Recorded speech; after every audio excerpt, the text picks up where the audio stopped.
Ming mergo saking ukae kok, Den. Nek kekuatane itu sing menang sampean. Wong nyatane ratu sing sepisan wau mangantem sgon sirah. Plodak. Kula krungu saking ngriki. Iya, Petro. Candak sirahe jebleske lemah. Tus. Semaput dadi royongan. Ning kekuatane itu sing menang sampean. Ning perkara ukae.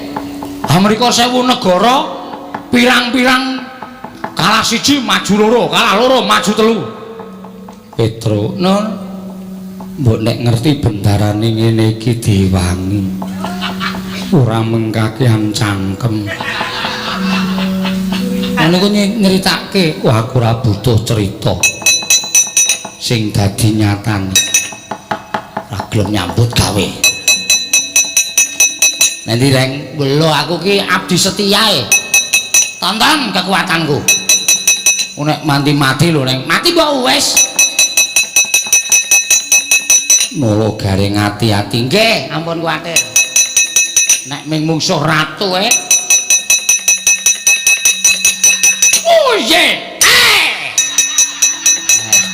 gertak dulu wah edan kowe ya edan iki apa iso perang lho aja ngena karo aku tanganku kemlawe ngene iki tiba ning siramu ra sikar dadi loro aja duna wah kowe wangi-wangi bendaramu mati ora iso modar kowe hop jebleske iya candak jedhuke lemah yes kowe edan apa oh sit yeah sit yeah iki apa diku angel dicekel ki iso mantan cobat ayo iya iya hop yes iyo melayu ada ambegane entek ayo maju legane ati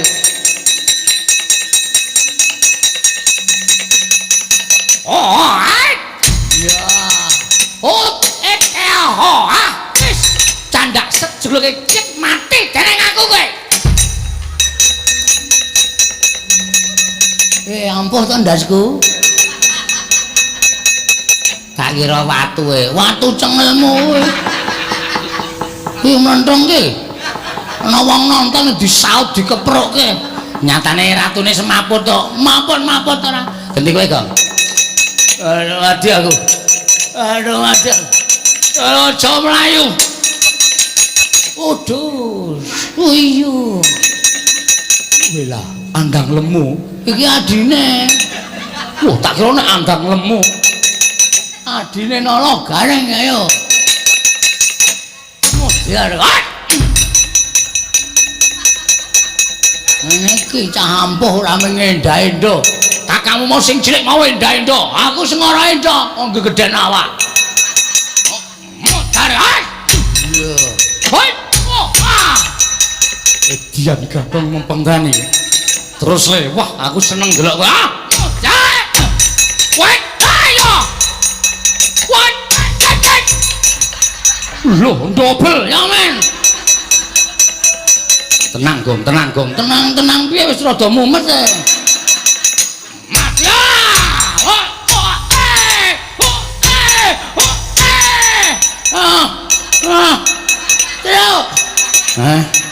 Truk. Piye Gong piye. Mati kowe. Ono kawane arep wangi bendare mati mbok sik ae. Iya. What? Iya. Wah, siat. Iya. Wah, iya. Wah. Gong.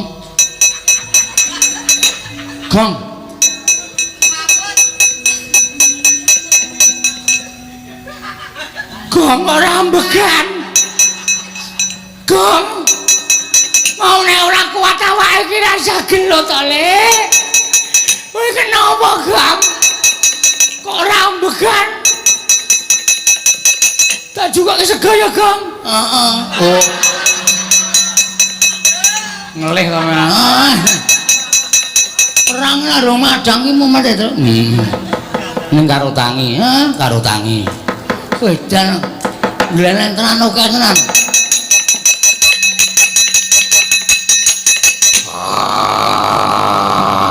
Bidale. Ngopo e? Butane gede banget. Tak lawane. Aja kok. Aja Kalah tenan nek karo kae. Ora masalah. Ora wedi kok. Terus aja tok awakmu iki. Tak lawane. ora usah. Kowe kalah ora wedi dijake cah jiri ora. Wah jikur gede banget. Ya gila kelempang. Lho kok nyelempong Risang Sumantri. Nalika semanten mulat sakataing para Ralendra sewu negari. Ingkang samya ngepong Sang Sumantri sigra mundhut jemparing arsa den dawahaken mring sanggaring para Ralendra sewu negari. Krana sampun saged mboten saged meper mubal babaling karepson. Mulat Sang Sukasarana Kakang ati aja Kakang aja.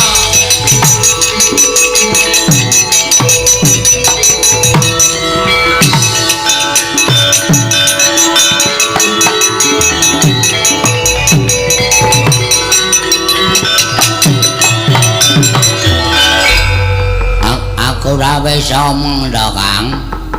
Ora ngeluruk tanpa bala memenang tanpa ngasorake iki aja nganggo pusaka nek kowe ngetokke jejem-jem Nganggur kleru bandem ngrikil. jemparing engko kowe bakal mateni karo Ratu Sewu Negara. Adikku diadiku Sukasrana. Pun Kakang bingung kudu kepiye Yayi.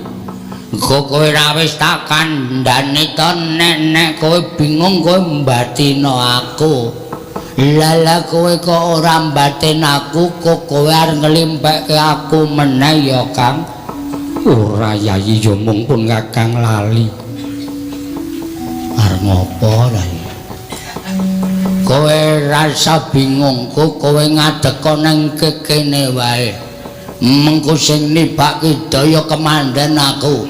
Ratu Sewu Negara kae do tak gawene lumpuh mergo saka adimu. Kuwi tenan cah bagus. Iya Kang, masa aku menipu? Mergo srawung ro kowe kae kowe. Kowe sing ndene. Ya tak kandhani soalé. Ha iya. Menipu ki apa? Masa aku ngapusi karo kowe ora Kang, aku gak ngapusi. Iya, terus kepiye? Aku tak ndelik nang mburimu. Kok kowe rasa wedi ngene ana ratu teka sing nibani kekuatan aku Kang. Adikku diadiku Sukasrana.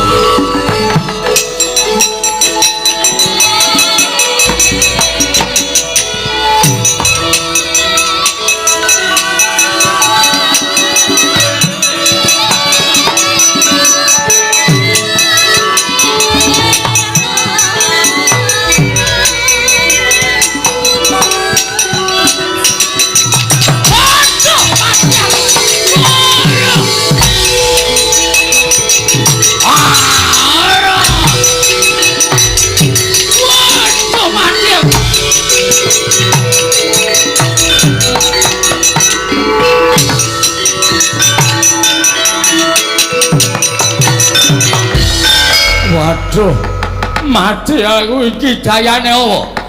Waduh aku dadi otot bebayuku kaya ilang. Ngobahke sikil wae ora iso iki kaya kena apa Kang. Waduh, mati aku. Mati aku lah kok dadi sikilku lumpuh kaya ngene iki piye mati tenan aku. Waduh, Sumantri aja pasang warat. Aku kok dadi kaya ngene iki piye Sumantri? Weh, lah kok ngampuh tenan kok. Semok iso doting klubruk. Heeh. Bojone dhewe digawe ngono wae Patro. Men ngopo? Men ra rewel. Ora tau rewel kok bojoku digawe ngono dengkulmu mlocot ora. Iya, kowe teluk apa ora? Kowe ora ngaku kalah karo Bambang Sumantri aja takon dosa ora tak gawe. Sedhi longgonmu nandhang lumpuh nanging selawase urip wis ora ana gunane lehmu dadi Nalendra. Waduh, Bambang Sumantri aja aku nyuwun pangapura. Aku ngaku kalah. Yo, aku ngaku kalah ya. Aku yo ngaku kalah Bambang Sumantri.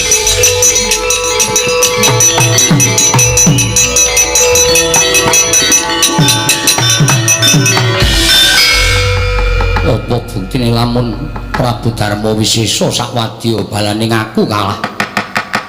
Sepisan kula mboten badhe wantun kaliyan Raden Sumantri. Angka kalih kula ngaturaken tandha yektos menawi kula kawon. Inggih Raden, kula kinandhang teluk kaliyan panjenengan. Kula ngaturaken Putri Damas cacah 800. Mugi samangke kula aturi mboyong.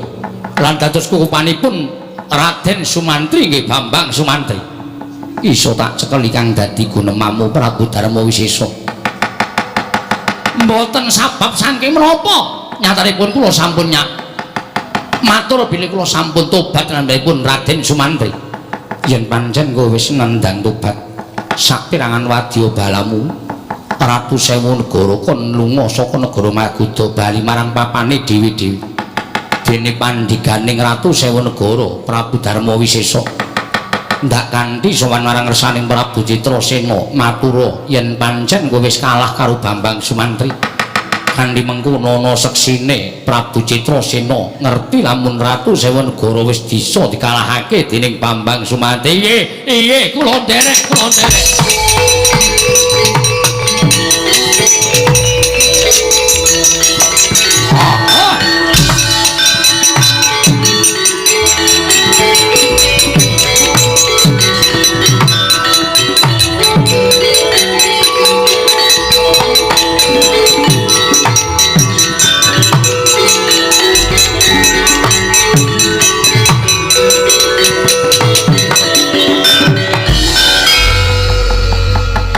Prabu Darma Wisesa ingkang kanthi munggah ngersaning Sang Prabu Citrasena nunjuk atur lamun kowe wis kalah karo Bambang Sumantri. Nggih ngestaken dawuh. Malah samangke kula nggih badhe nglarapaken pandheganing Putri Damas cacah 800. Inggih menika pun kadang kula Yayi Dewi Darmawati samangke badhe ngirit Putri Damas sedaya badhe suwita dan manut dhateng pangrehipun Sang Sumantri. Iya, Prabu Darma Wisesa. Ayo ndak kanthi munggah ning datur ya negara Magoda. Suwan Sang Prabu Citrasena. Monggo, Raden kula dherekaken monggo.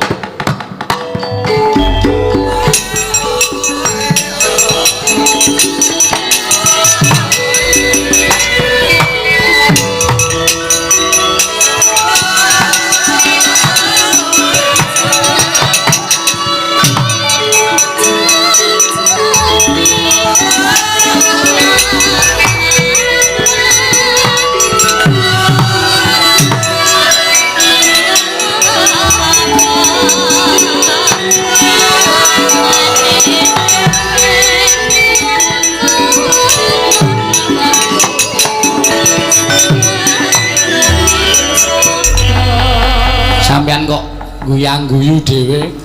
Lala aku seneng, Ndra. Aku seneng pakaryane kakangku Kakang Ati wis bisa paripurna. Ning mboten saking sampeyan mboten bisa paripurna. Untuk kok duwe adi kaya sampeyan. Lala iya, aku ki sayang karo Kakang Ati, Ndra. Nggih. Kula yo nekseni kok. Pun jenengan sakniki ndelik riyin Kang Raka men sowan sinuwun Magoda mengko iso ngukup Putri Damas kalih boyong Dewi Citrawati sampeyan aja ngetok-ngetok mengko ndak Kang Raka gagol atine. Lah iya aku tandelik ya, Tru. Nggih. Sampeyan butuh duit mboten? Piye? Sampeyan duwe duit mboten? Kula nyilih sik. Mungkin nek pun Kang Raka pun sukses kula tembungke kula balekke. Koko aku wis ra percaya karo cangkemmu. Mutar. Sapa-sapa kok disili, sapa-sapa kok disili terus. Kene rung rampung keduk kono, kono rampung keduk kene. Arep urip model piye kowe carane? Cangkemmu kok ora. Dipun ndelik rika. Ya, aku titip Kakang Ati ya, Tru. Nggih, kula awat-awatane pun ampun kuwati. Ya, Petro.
Kacarian putra lamun kawekasan yeka wis anggene maya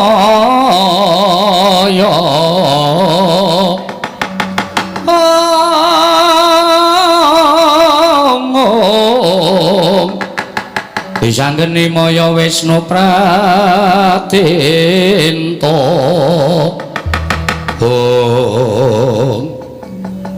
Bambang Sumantri wonten timbaning adhawuh sinuwun ature patih ingkang kunjuk kelawan Alendra Magoda lamun sira Bambang Sumantri bisa ngasorake Wadyabala Sewu Negara menika ingkang dados bukti Prabu Darma Wisesa ingkang sampun kula beta mangarsa marsanipun Prabu Citrasena. Nggih sinuwun sepinten kalepatanipun ingkang abdi pun Darma Wisesa kula nyuwun pangapunten kula sampun ngakeni bilih kula menika kawon kaliyan Bambang Sumantri.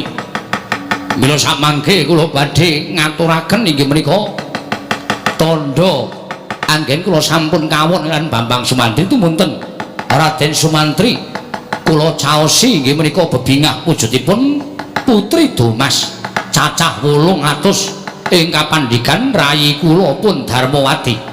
Ila dalah jagat Dewa Bathara jagat pangestu kula.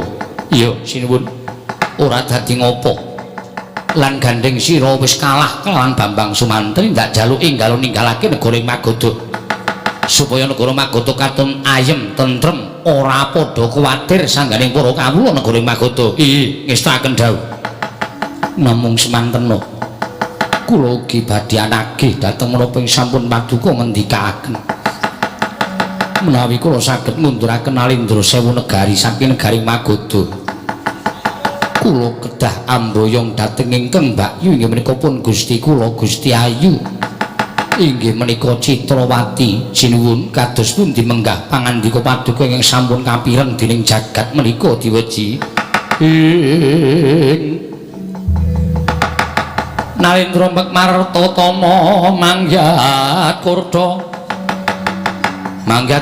kota kaping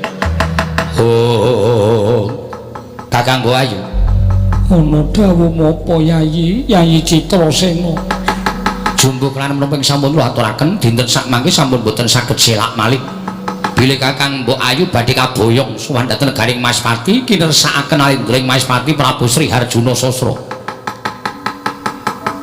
ora bakal gawe tetel kang Alendraning adiku Prabu Citrasena apa ingkang wis didhawuhake dening Yayi Prabu Mbak Yu mung sak derma ndederek Yayi Prabu. Alah dalah menawi ngaten samangke paduka Kakang Mbak Ayu Citrawati kula aturi nderek tindhahipun Bambang Sumantri kaboyong dhateng negaring Maespati yen to pancen mengkono aku ya mung sagut Ya mung muga-muga sapungkurku saka negara ing Magoda Yayi Prabu enggal entuk tetimbangan ya Yayi Prabu. Mangke menawi Raden Sumantri menika sampun boten ginakaken putri Dumas ingkang cacah 800. Samangke kula badhe palakrama anut dawuhipun Kakang Mbok Ayu Citrawati. Banget ndadekake bombong atiku. Ingkang mengkono aku nyuwun pamit Yayi Prabu. Sembah kula ngendharaken Jengkar Paduka.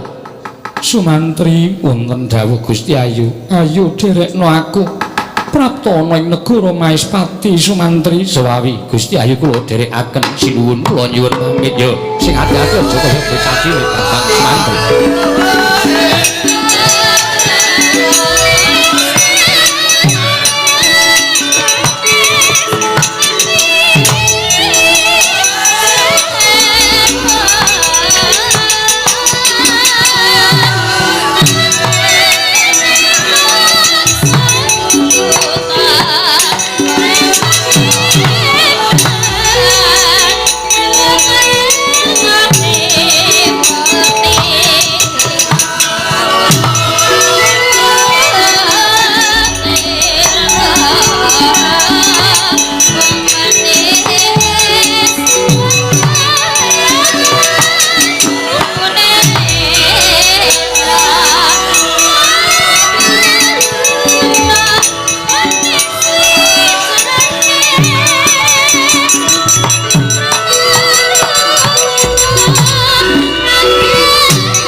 Yutama ngambar arum sangko somo gembrang-gembrang yen ngandika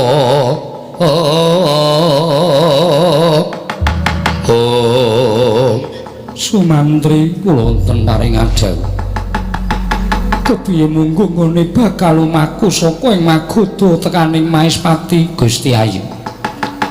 Kula sampun kaparingan triman wujud rata saking ingkang rayi Prabu Citrasena. Mila dinten sak mangke monggo keparenga manpan wonten ing pakedonganing rata kula ingkang badhe ngusiri lampahing rata prapting negari Maespati. Sumantri apa ora luwih prayoga lamun sira kelawan aku mapan ana ing pagedonganing kreta. Tumuli mengko dawuh kelawan kusir saka negara ing Magoda dosa menapa ing badhe kula sandhang jer paduka badhe kinersakaken dening Sang Prabu Sri Arjuna Sasa kula wantun tunggal sakrata kan paduka Gusti Ayu tanpa ndimangke kula badhe pikantuk dedosan saking Prabu Sri Arjuna monggo paduka latri manjing pakedonganing rata kula ingkang mapan wonten ing pakusiran ingkang abdipun Sumantri ingkang badhe ngusiri tindak paduka Gusti Ayu Citrawati.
Panogon lagune nglekas Lukita linuting kidung Kadung kadereng hamomong memangun manah rahayu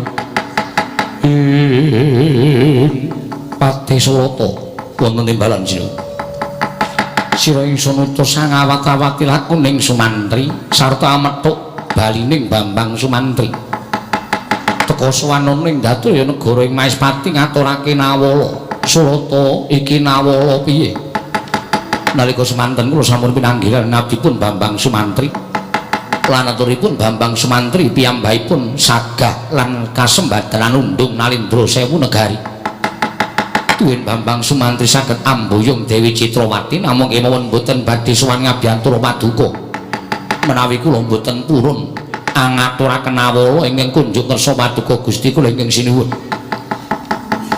yen mengkono iki nawala saka Sumantri kasinggihan mekaten monggo kula aturi nyurasa lebeting nawala lan kula nyuwun dawuh saking paduka Gusti kula ingkang sinuwun Prabu Sri Harjuna Sasrabau iya Pati Surata mara ndak waose nawala saka Bambang Sumantri gunjang ganjing langit kelap-kelapaton lir kincanging risang mawe gandrung ing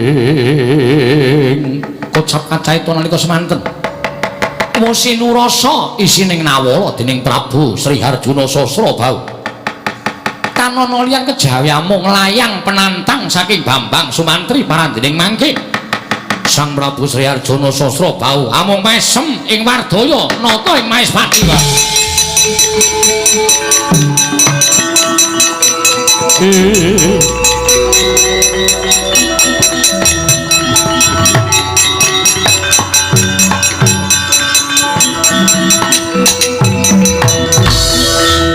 Surata wonten timbalan sinuwun apa ingkang mapan ana ing madyaning tulis sing ingsun surasa lan ingsun ngerti apa kang dadi karepe Bambang Sumantri ayo wong nganti ngasorake drajating Ratu Maespati Surata wonten timbalan busana kaprabaning ingsun paringake kelawan Bambang Sumantri lan dawuhana kinen ngagem Bambang Sumantri nggone bakal mapakake marang Nalindra ing Maespati Pati Surata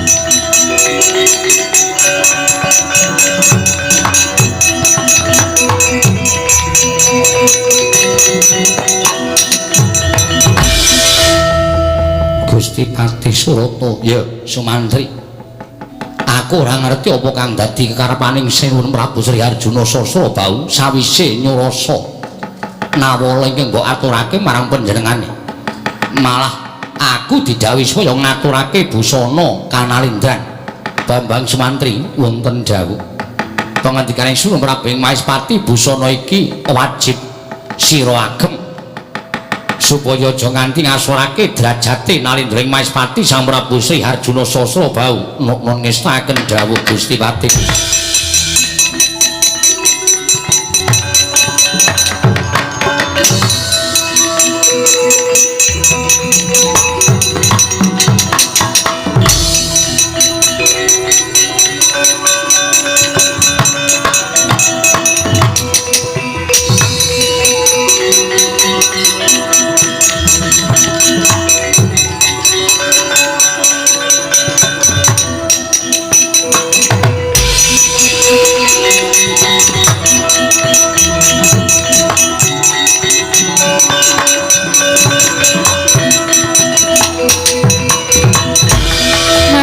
Lubang wangaruna katinetraning nganggo rapo sabdaning kukiloring kanigara sagetor kene donganing kunglir wuwu sing pene panca Sinuwun kula ngaturaken sembah pangabekti kula kunjuk Sumantri. Ora pantes sira nganggo busana kalindran teka nyembah sesedokan kelawan ratu ing Maespati. Ayo ngadeka jejekan Prabida kalawan Prabu Sri Harjuna Sasrabau. Ingsun wis nyurasa kabeh isining tulis kang mapan ning Nawala. Bambang Sumantri, apa kang dadi kekarepanmu bakal tak ladeni Bambang Sumantri.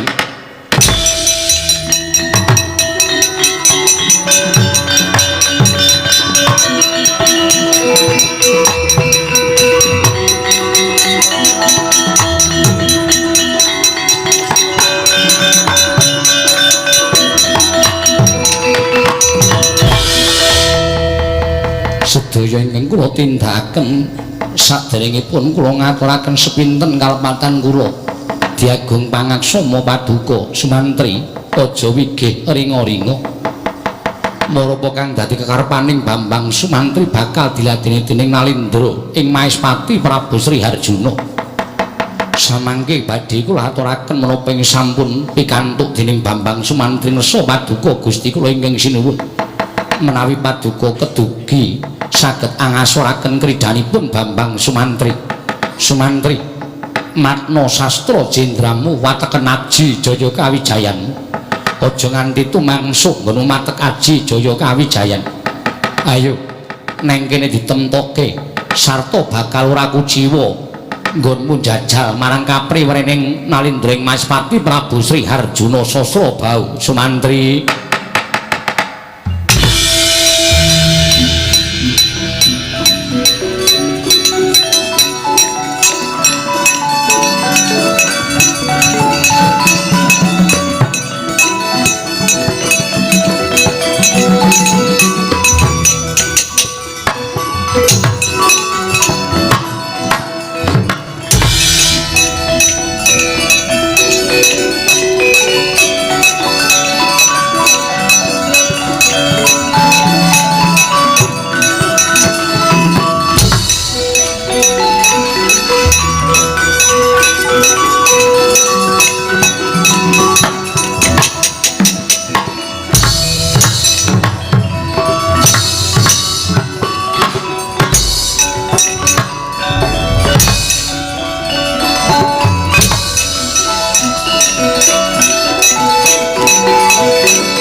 Bambang Sumantri kandhe yudhane dening Sang Prabu Sri Harjuna Sasrabahu nalika semanten enget lamun kinantenan pusaka dening Sang Swandagni wujud senjata cakra kumitir kunang senjata cakra den lepasaken wani dening Sang Bambang Sumantri angener Sang Prabu Sri Harjuna Sasrabahu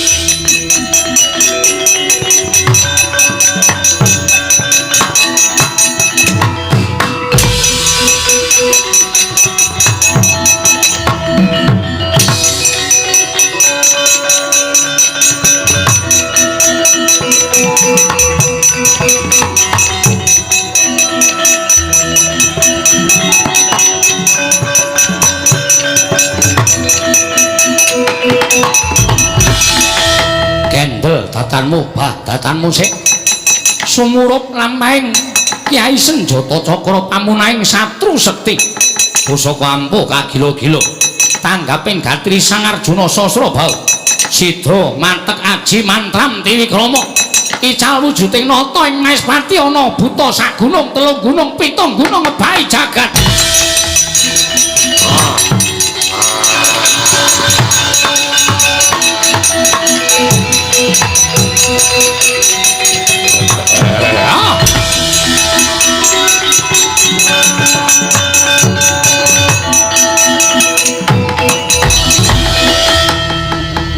wis dadi brahala Sang Prabu Sri Arjuna Sasrabahu nalika semanten mulat lampahing senjata cakra eling-eling didesing Sang Hyang Bathara Wisnu senjata cakra ing nalika semanten arsa tumama angganing Sang Sri Arjuna Sasrabahu mulat wis wujud brahala ora sak papak sak kridaning Sang Sri Arjuna Sasrabahu parandening mangke senjata cakra manjing kancing glunging Sang Prabu Sri Arjuna Sasrabahu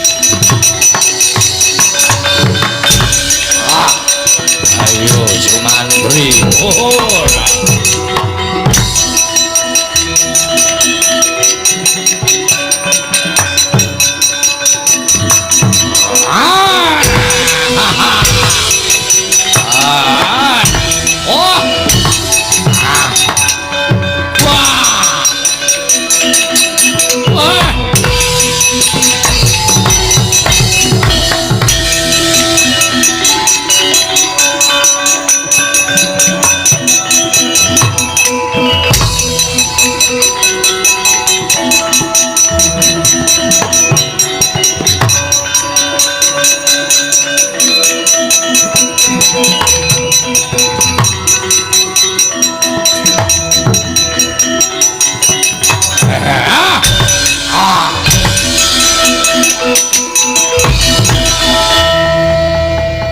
yen aku wis dadi kaya ngene kowe arep apa Bambang Sumantri ayo ketokno kasudipianmu aku ora bakal wegah Sumantri sinuwun aturing paring kawelasan dhateng Bambang Sumantri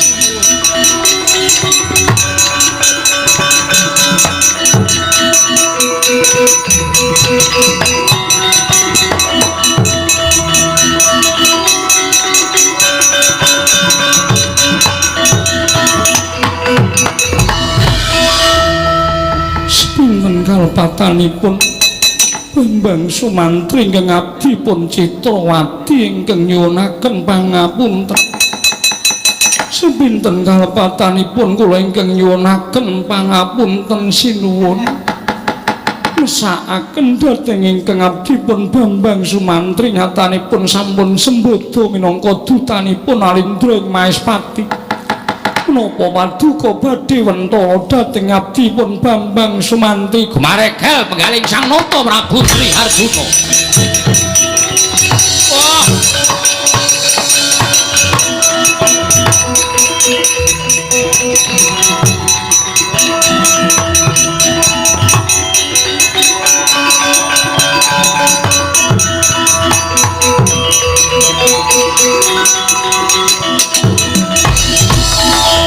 undang sing langit kelap-lapaton leregen sanging risang mawe gandrung Yayi Dewi Citrawati kula namung saged pasrah jiwa raga dhateng Paduka sinuwun. Iya. Apa ingkang dadi aturing siagi wis pun Kakang tampa Sumantri kula wonten paring adhawuh sinuwun. Apa to sababe dene nganti mengkono gregete ngosik ing atimu kepengin nyoba marang kekuataning Prabu Sri Harjuna.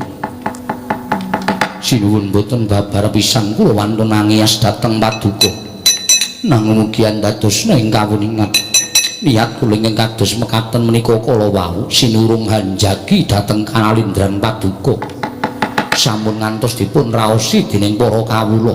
Sampun ngantos dipun raosi dening para nayaka ing atasipun Alindra badhe mengku garwa. Teka mboten bidal piyambak amupa sayembara namung utusan dhateng lari Parden kados kula. Samangke sampun sami priksa bilih jatosipun sinuwun Prabu ing Maespati menika tuhun Alindra ingkang jagat tanpa tindanging bab kadidayan. Sedaya niat kula namung badhe anjagi dhateng Kanalindran tuwin derajat pangkat Paduka Gusti kula sanata ing Maespati Prabu Sri Harjuna Sasrabau. Aduh Sumantri.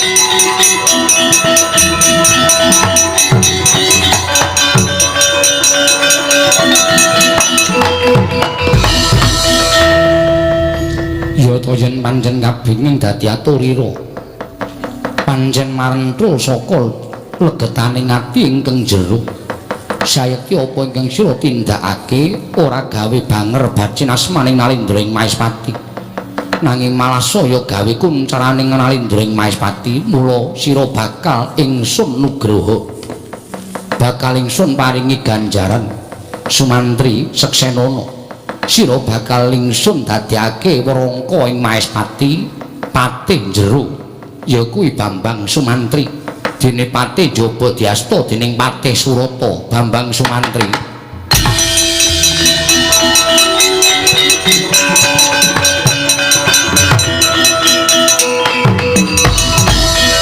Ni pusaka asma Patih Suwanda ngestaken dawuh Paduka Gusti kula sanata. Sinuwun mugi andadosna ing kawuningan ingkang sakmangke kula sampun dados kukupanipun Alindra ing Maespati. Suhu tanwandi kula badhe anjajari lenggah Paduka minangka prameswari namung emanipun jebul wonten satunggiling kelangenan kula ingkang sakmangke supe kula boyong wonten negari ing Maespati lan boten badhe saged kelampan menawi kula boyong piyambak. Sinuwun mugi Paduka kersa medhol Taman Sriwedari saking magoda pernahipun saking Gunung Nguntara kapindhah wonten ing Maespati sinuwun Patih Suwanda.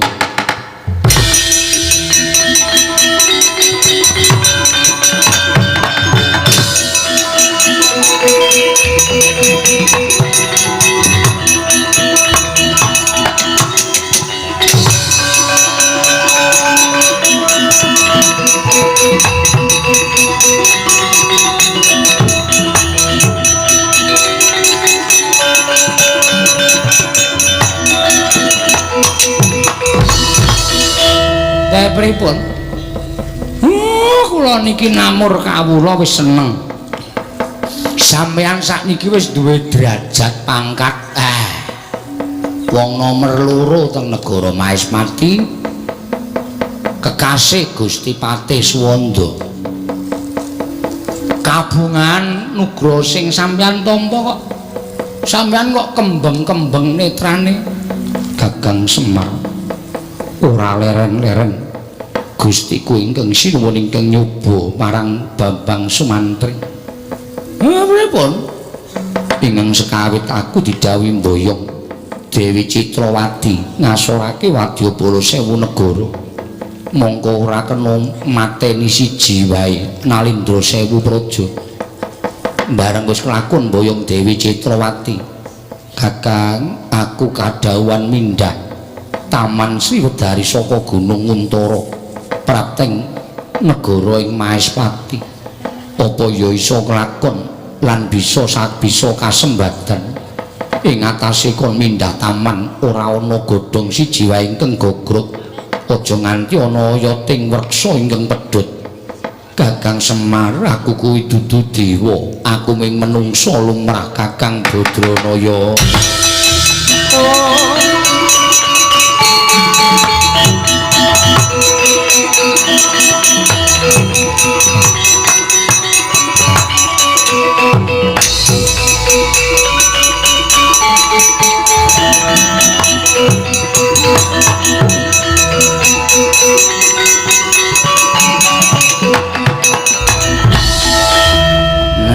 Napa Kakang Ati kok nangis napa Kang? Kakang Ati nek nangis aku melu sedih lho Kang aja nangis Kakang Ati.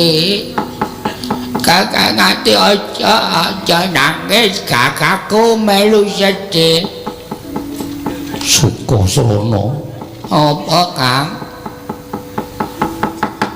mung kepengin dadi nayaka wae lah kok malah kaya ngene kahanan sing ndak lakoni Lah kowe kena ngapa? Kowe kena ngapa Kang?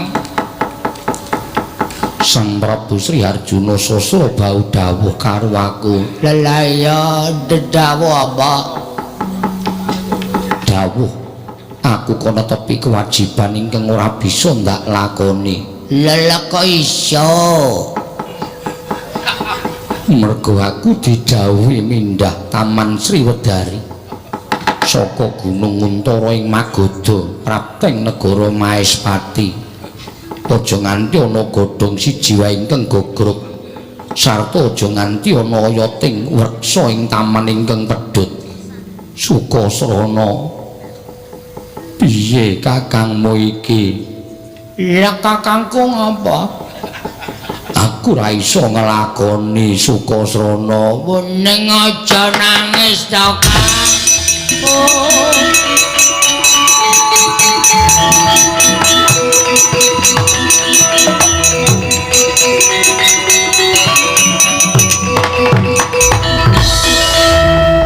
Kowe aja nangis Kang.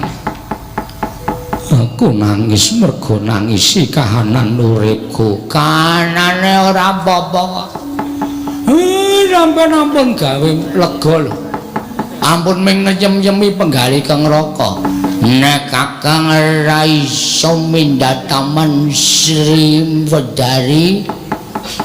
nggo ngopo nggawa aku? apa kowe iso Saku durung iso dipesthekke selak mbok menawa iso. Taman Sriwedari kuwi gedhe Sukasrana aja kaya ngono selagine kakangmu wae ora iso kok kowe arep saguh Gegere lusi jalma tan kena kene raya Kakang lenggah nang kene rasane endi-endi ya Kang. iya Rasa tekan ngendi-endi ora ya iya rasa alasan mancing barang ya. iya ora Taman Sriwedari tak pindahe Kang. apa kowe iso Tontonen nek nganti ra iso aku aja tok anggap adikmu Kang.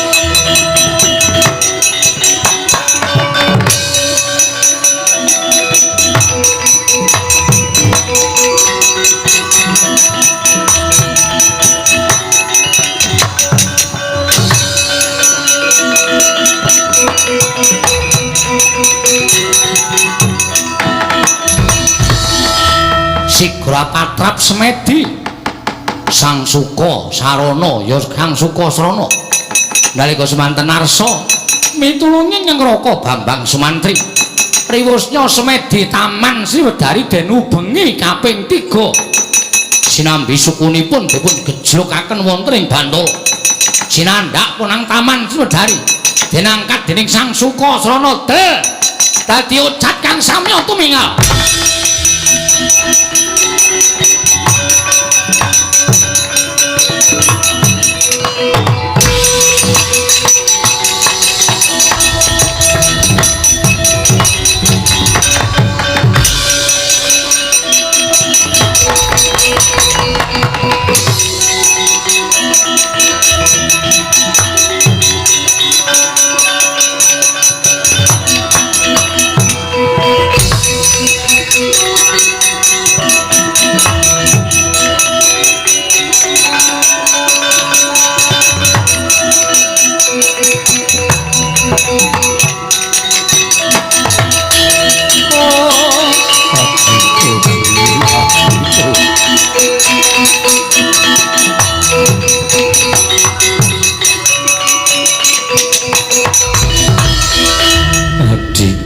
Adikku Sukasrana ora ngira yen to siap didarbi kabisan sing kaya ngono.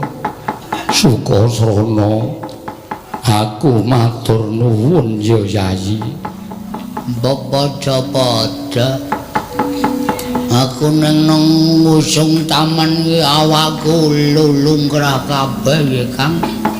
Iya, ora maido cah bagus. Iya Kang. Wis kana kowe gegek matono ya Kang. Aku matur nuwun Sukasrana. Ora apa-apa wong wajibe aku ki sing enom ngabekti karo sing tuwa kok Kang. Iya. Aku tak matur Prabu Sri Harjuna Sasrabau Sukasrana.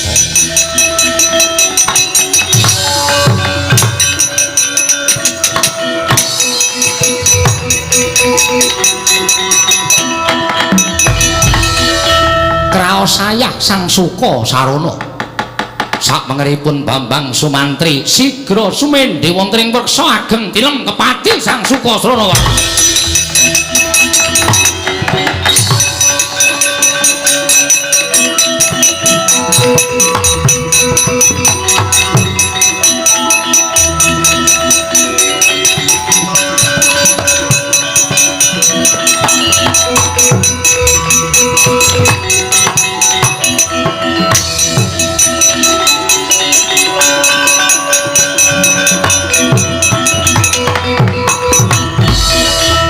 Piye Sumantri? Berkah paestu paduka Gusti kula ingkang sinuwun. Kula aturi dipriksa Taman Sriwedari sampun pindah wonten negaring Maespati. Yayi Citrawati wonten maring adhawu mara titi priksana yen pancen ana godhong siji ingkang tiba sarta ana oyot ingkang pedhot matur marang panjenengan ingsun Sumantri bakal ingsun paringi pidana. Nggih ngestaken dawuh sinuwun. Sinuwun.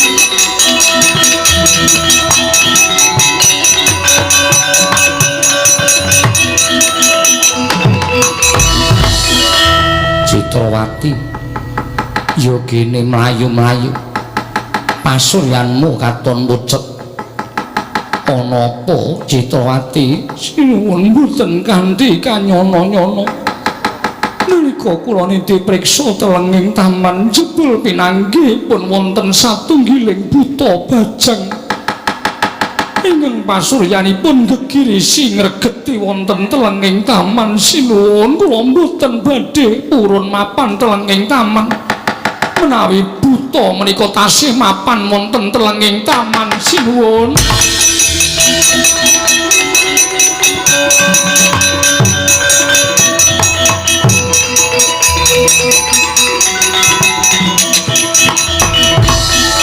Sumantri, ingsun ora kepengin ana wujuding jalma ingkang ora saklumrahe, mbuh wujud berkasaan, mbuh wujud lembut, apa meneh wujuding yaksa.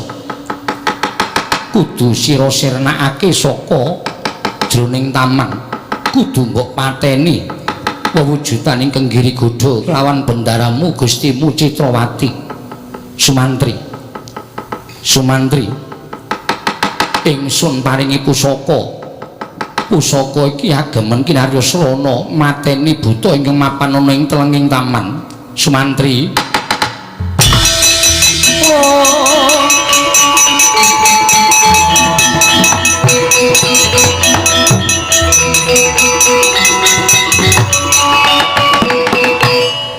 Sang Sumantri wis rumaos bilih kemapan telenging taman nengging keng rayi Sang Suka Sarana ya Sang Sukasrana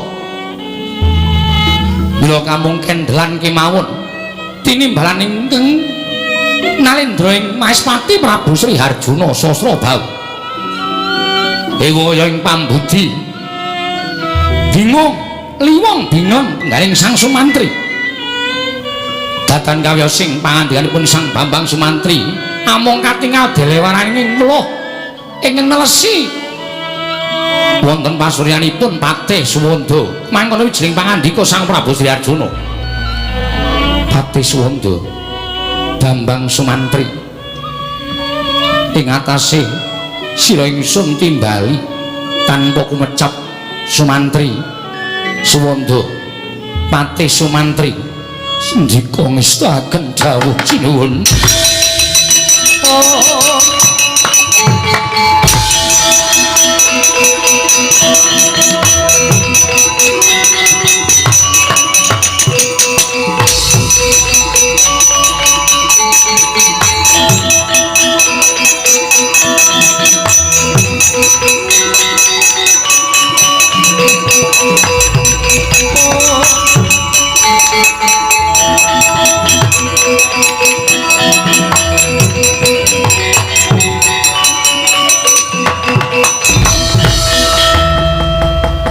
ora nyono babar pisan kudu sing nglakoni lakon ingkang persasat abote kaya wong nyangga bumi Sukasrana lha kok dadi kowe ora lunga saka taman malah kawanguran dening Gusti Ayu Citrawati Sukasrana atiku Sukasrana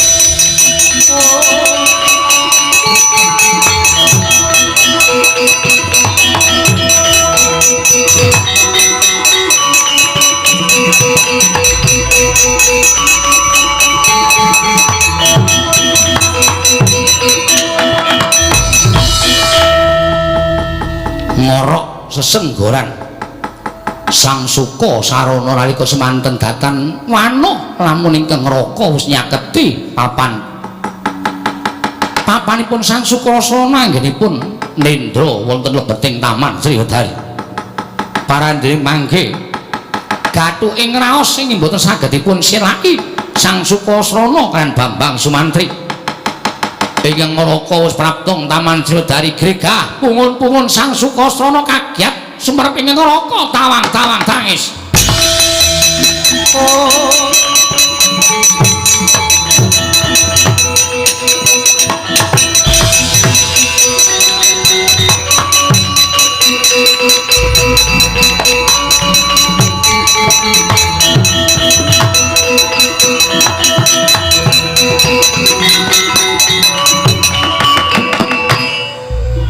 ngapa Kang engko nangis meneh ki ngapa kowe entuk dawuh saka Sang Prabu Sri Harjuna Sasrabahu apa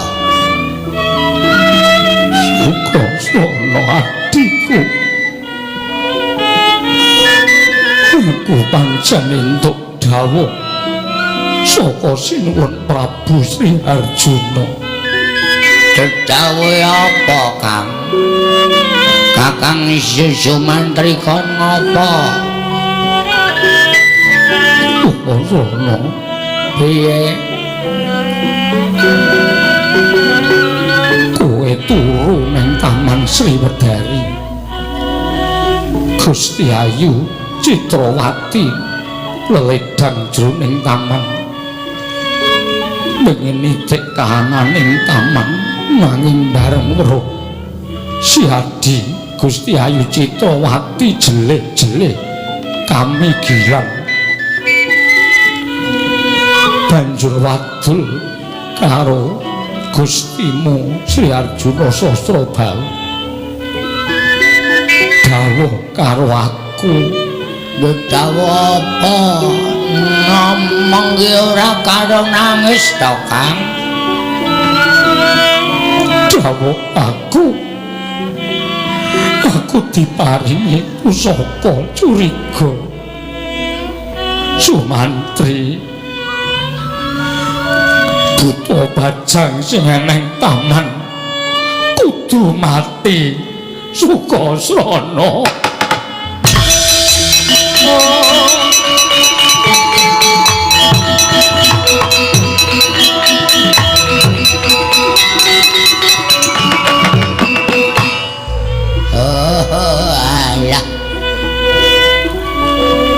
dadi Kakang tekan kene didhawuhi karo Prabu Sri Arjuna kon mateni aku ngono ta iya Sukasrana ya nek ngono mbok iya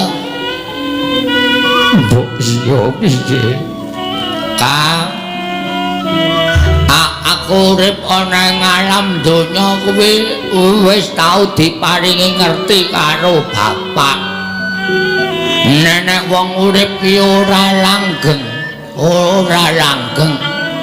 tegese bakal manjing alaming pepati manut kodrat lan dalane dhewe-dhewe mongko dalanku mati kudu kaya ngene iya tak tampa kok Kang aku ora mangkel karo sampean aku ora seserik karo sampean nek pancen lakune ngono mbok ya tok pateni aku ora apa-apa Kang wong bakale menungso sesuk ya do mati kabeh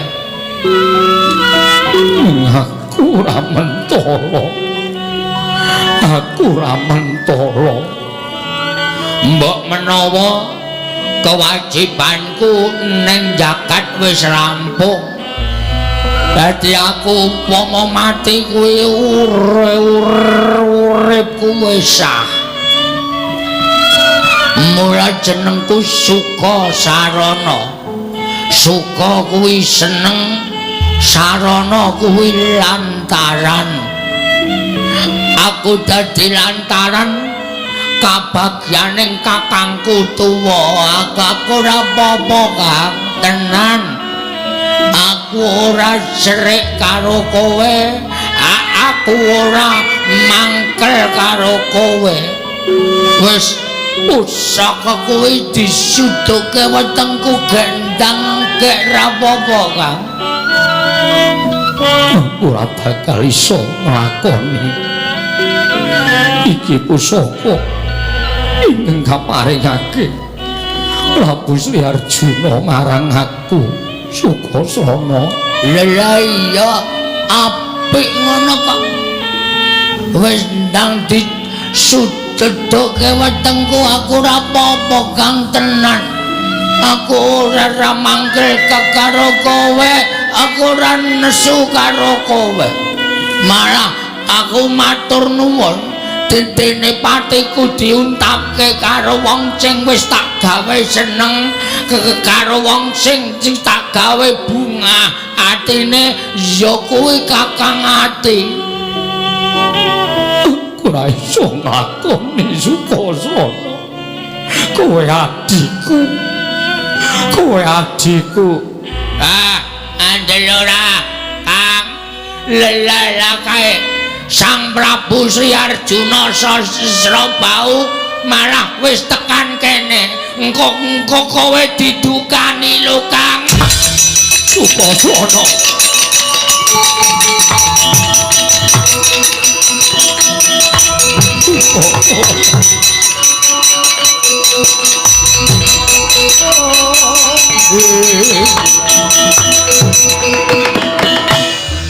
Sukasrana adikku Sukasrana kowe ngapusi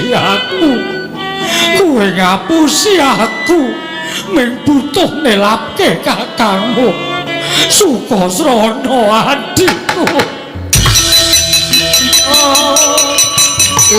Kakang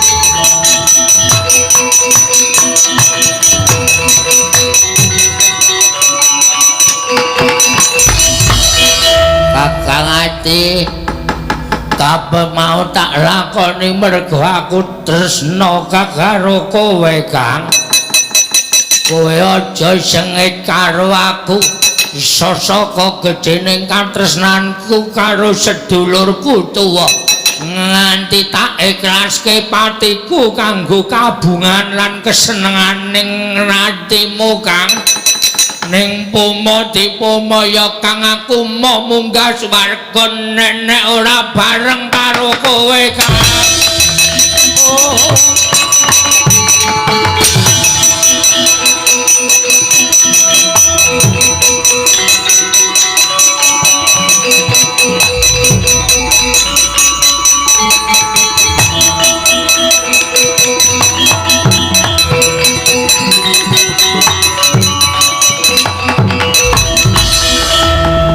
Sumantri, apa wis bisa mati buta bajang ki ngegiru kelawan Gustimu Ayu?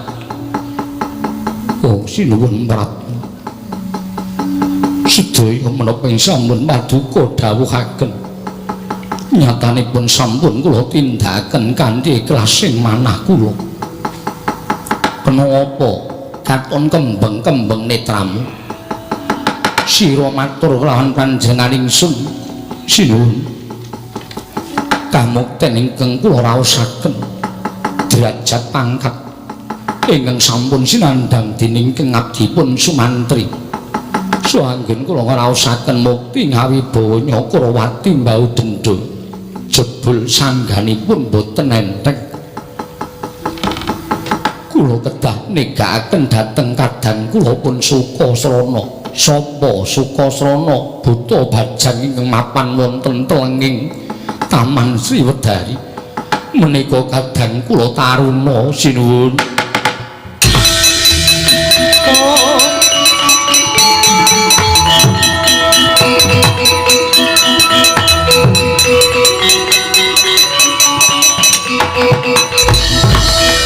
Sumantri satemene sakabehing uripun ing alam padang sayekti kabeh bakal nampa coba kaya ingkang sira lakoni pacoban ingkang tumanduk kelawan sira Sumantri sayekti abote kaya dene wong nyangga bumi nanging kabeh ingkang wis sira lakoni sayekti dadi katandha nggonira njunjung drajating Nalindra ing Maespati lan ngatonake nggone dharma bektining Sumantri ingkang jagat iki tanpa timbang. Ati suwanda ingkang wis lakon ora perlu digetuni. Ayo ndak kanthi manjing negara ing Maespati. Sira ndak sengkake ngalugur. Sun biyawarake mring sagung para kawula. Yen to sira wis entuk pangkat ya kuwi pangkat patih jero ana ing negara Maespati kekasih Rekyanapati Suwanda Sumantri.